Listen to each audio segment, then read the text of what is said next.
Mais vous y travaillez, vous Bien êtes dedans? sûr, bien sûr, bien sûr. J'y travaille, mais j'y travaille un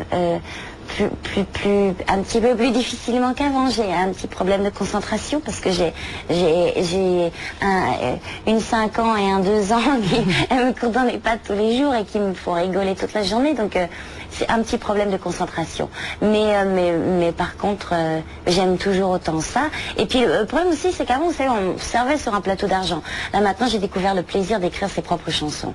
Et je suis pas Serge Gainsbourg, j'ai pas ce talent et cette rapidité. Donc ça me prend du temps. Vous, c'est quoi le plus beau prix que vous ayez jamais reçu, Vanessa Paradis? Cherchez bien, hein. Non, je me souviens, celui qui m'avait le plus ému, c'était le prix Romy Schneider, peut-être parce qu'il portait le nom de Romy Schneider, et que c'était la première fois en plus qu'on me donnait un prix, et que...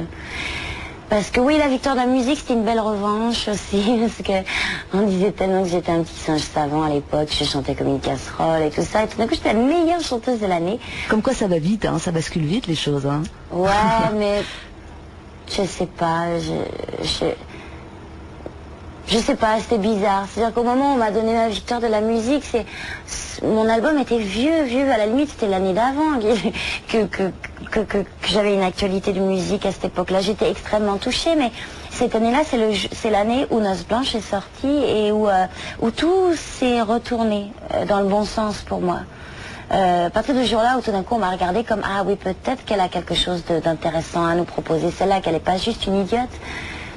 Et donc j'avais l'impression qu'on essayait de rattraper quelque chose. Ça faisait quand même 3 ans que tout le monde me crachait dessus.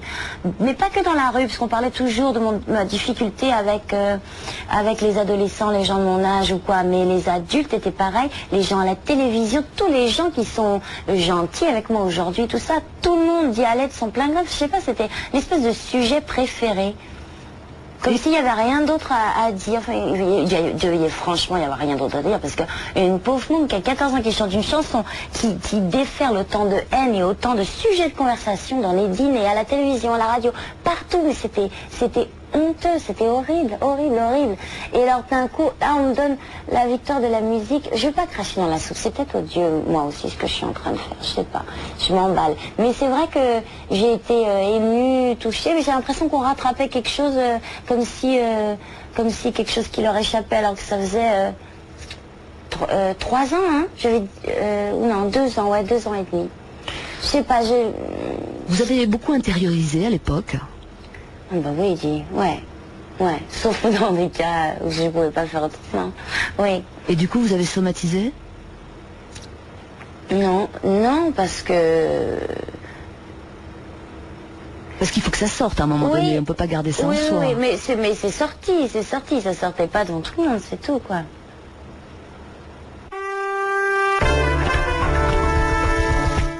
À suivre, encore plus de Paradis.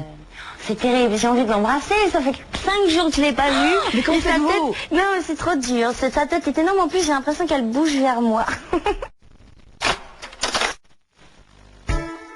C'est le moment de passer de l'autre côté, Vanessa Paradis. C'est où de l'autre côté? Bah, c'est au fond, vous voyez, au fond. Là-bas? C'est pas non plus un 300 mètres carrés. Non, ça a l'air vachement plus grand à la télé. Ouais.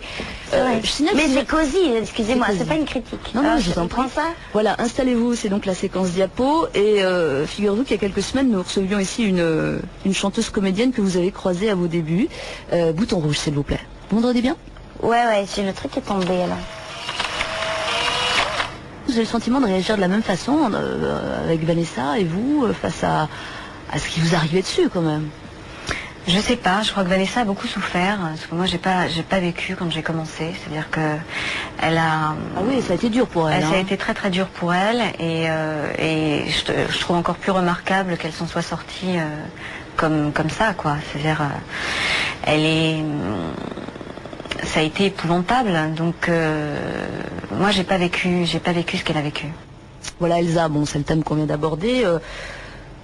Est-ce qu'en y repensant tout ça a été aussi formateur, Vanessa Paradis? Vous avez appris de cette époque-là? J'ai appris à être costaud, oui. Appris... Vous m'entendez? Oui, très bien. Je vous écoute même attentivement, vous pouvez pas savoir. Non, oui, bien sûr,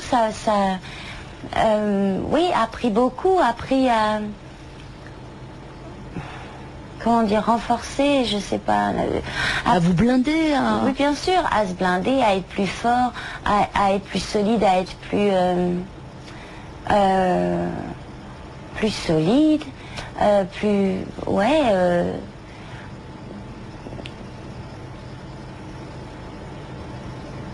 Je crois, ouais, toutes ces choses-là, et puis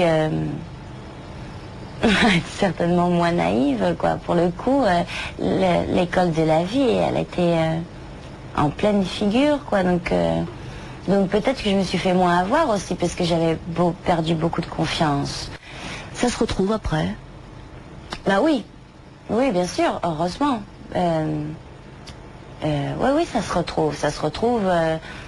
Parce que d'abord, en plus, j'ai la chance d'avoir des parents formidables, qui ont toujours été là pour moi, qui m'ont toujours soutenue, beaucoup aimée, avec qui j'ai beaucoup parlé, et que heureusement qu'ils étaient là, et qu'ils sont toujours là, très présents, et que je les adore.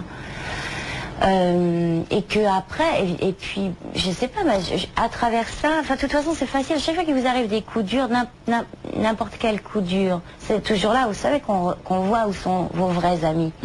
Et donc, à travers ça, j'ai rencontré mes vrais amis. Et puis, par la suite, je me suis fait d'autres, et d'autres, et d'autres. Et puis après, c'était plus facile. En plus, je suis pas quelqu'un qui aime vivre avec beaucoup de monde, les foules et tout ça. Donc c'était bien, ça a fait très vite le ménage. Ça a au moins servi à ça. Alors, il n'y a pas eu que ça, pour revenir au début, parce que d'un autre côté, vous avez aussi assez vite provoqué de l'adoration. Est-ce que ça aussi, c'est troublant? Ouais, oui, bien sûr. Ça dépend jusqu'à quel point. Mais ça peut... Moi, ça me fait un peu bizarre. Vous y avez été confronté directement dans quelles conditions, par exemple? Vous avez rencontré des gens qui ne juraient que par vous? Oui, dans plein de conditions différentes. Des gens qui vivent à travers vous, pour qui vous représentez une mère, une sœur, une amie, un ange gardien, je ne sais pas trop. Et c'est très bizarre parce que ces gens vous regardent comme si leur vie ne pouvait exister sans vous ou quoi, mais ils ont l'impression de vous connaître beaucoup. Et moi, c'est la première fois que je les vois, ou la deuxième fois, ou la troisième fois, mais de toute façon, on n'a pas appris à se connaître. Donc, j'ai un petit mouvement de recul comme ça. Ça me fait bizarre. Ça me touche aussi, évidemment. Ça me touche beaucoup.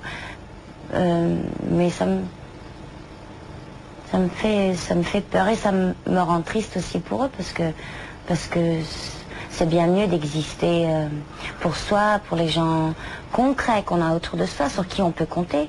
En plus, vous ne pouvez pas grand-chose pour eux, forcément. C'est pour ça, sur qui on peut compter.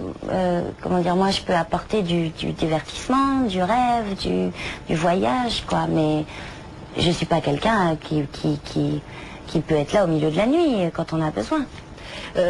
Entre adoration et détestation, il y a eu un moment où vous vous êtes demandé comment vous alliez faire pour rencontrer vraiment les gens. Ça s'est posé en ces termes, sans que ce soit faussé d'un côté ou de l'autre, dans votre vie, hein? Non, parce que j'ai jamais cessé de rencontrer les gens, mais il y a eu une période évidemment terriblement parano où je ne pouvais pas marcher la tête droite, quoi. Je marchais comme ça. Pour à tout prix passer inaperçu, et surtout on me voit pas. Mais bon, ça c'est vrai que j'en parle toujours d'une façon assez dramatique, parce que c'était très intense. Mais Dieu merci, c'est les 3 premières années à peu près de mon métier, parce que maintenant depuis ça va très bien. Oui. La suivante, s'il vous plaît, vous appuyez. Et puis je peux dire Elsa. aussi Elsa, parce qu'elle a Bien parlé de sûr, moi. Elsa. Mais c'est quelqu'un que j'aime beaucoup. À l'époque, on n'a pas arrêté d'essayer de nous, comment dire, de vous monter l'une contre l'autre. De prouver qu'on se détestait, alors qu'on était à chaque fois tellement contente de se voir, et que je suis toujours aussi contente de la voir, que c'est une jeune femme avec une voix en or. Elle chante divinement bien, et qu'il n'est pas trop tôt qu'elle refasse un album, voilà. Voilà, c'est dit. Vous appuyez s'il vous plaît. Pardon. Je vous en prie.